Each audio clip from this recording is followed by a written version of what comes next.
Olá pessoal, falando ainda sobre Começando em Jerusalém, do James Dunn. Vamos agora para a questão das fontes, falar um pouco sobre as fontes. Então é interessante que ele vai aqui na página 83,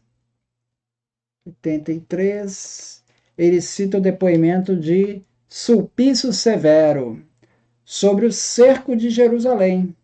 Ele diz assim: outros e o próprio Tito expressaram sua opinião de que o templo deveria ser destruído sem demora, a fim de que a religião dos judeus e a dos cristãos fosse exterminada de maneira mais completa, pois essas religiões, embora opostas umas às outras, derivam dos mesmos fundadores. Os cristãos provinham dos judeus, cristianos ex-judaios, e a extirpação da raiz faria facilmente perecer a descendência.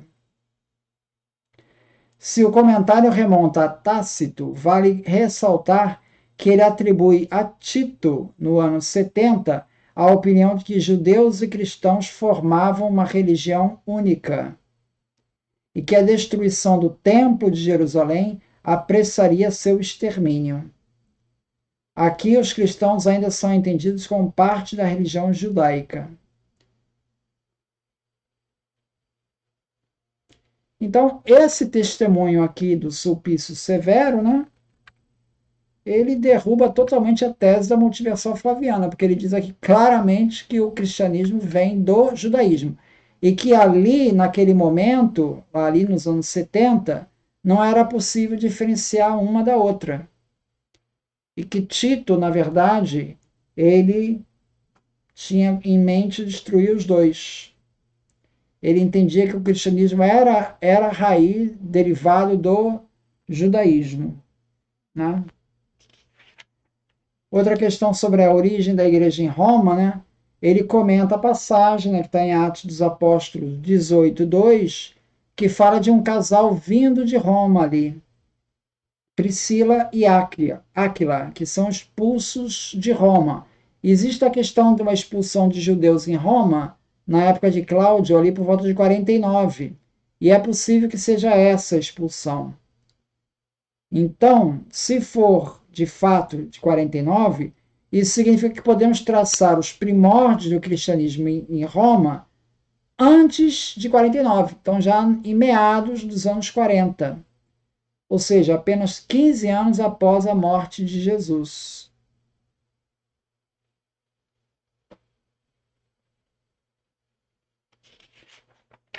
Outra questão que chamou atenção aqui foi na carta de Plínio.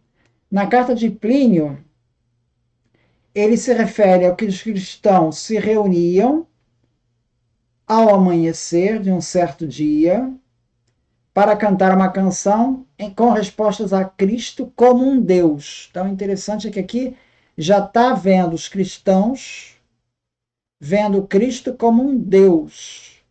Então, não é Constantino, já está aqui no texto de Plínio, não é um texto cristão. Tá? E se uniam mutuamente por um juramento solene de não cometer qualquer crime, mas evitar furtos, roubos e adultérios. Então, eles prontificavam a não cometer esses atos, né? Aí lá, mais adiante, ele vai dizer assim: não encontrei nada além de uma superstição depravada e excessiva. Aqui eu não sei, temos um problema de tradução aqui. Porque ele está se referindo à superstição depravada. Depravada se refere a alguma questão sexual. Mas isso está se contrapondo ao que a própria carta disse antes, porque ele diz que eles se reúnem para não cometer adultério. Então, como é que você vai chamar que eles têm uma superstição depravada, que eles praticam depravações?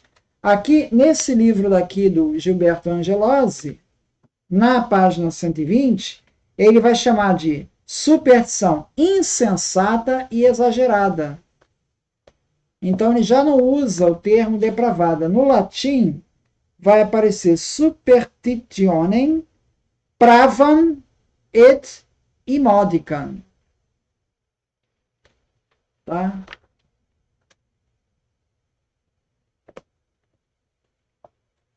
Então, é questionável esse depravado aqui do James Dunn, e, de qualquer forma, está se contrapondo ao restante da carta, que diz que não se faz um juramento para não praticar adultério. Então, como é que você vai dizer que tem essa acusação de depravação?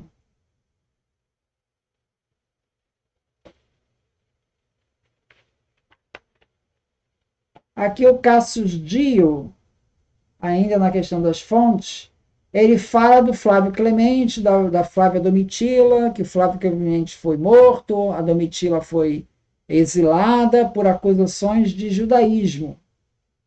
E o James Dunn diz que é improvável que seja um judaísmo cristão, mas isso não pode ser totalmente descartado.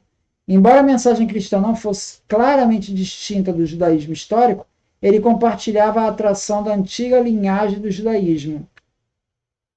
E se o cristianismo já estava crescendo entre os não-judeus do que entre os judeus, como parece já ter acontecido, então a probabilidade de romanos bem-nascidos entrarem em contato com os cristãos não-judeus é presumivelmente maior do que com os judeus não romanos. A questão é tão obscura que nada pode ser extraído dela, além da possível indicação de que o cristianismo não parecia muito diferente do judaísmo nessa época. Então veja, se a Multiversal usa a Domitila, reconhece Domitila como cristã, eles fazem questão disso, para dizer que já estava no Palácio de César.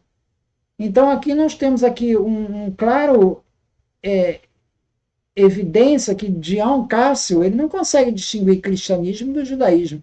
Então temos aqui o cristianismo vindo do judaísmo.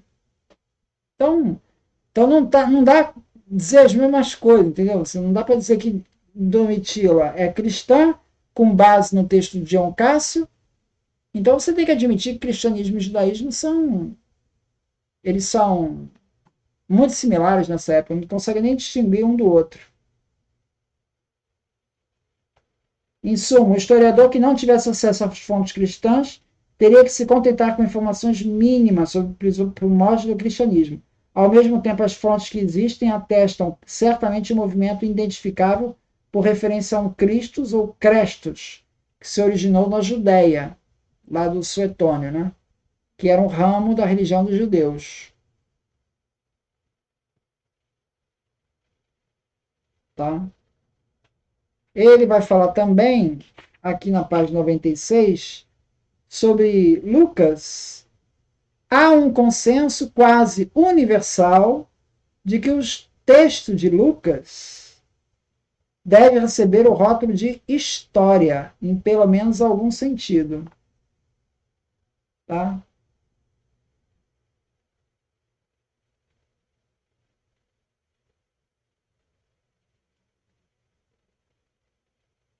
Podemos ter certeza de que sua preocupação não era de se conformar a um tipo específico de literatura, mas simplesmente contar a história do início do cristianismo.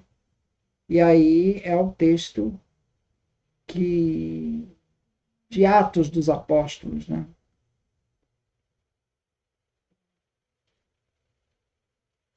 Mas aí ele vai destacar também, já falado no Jesus Recordado, né?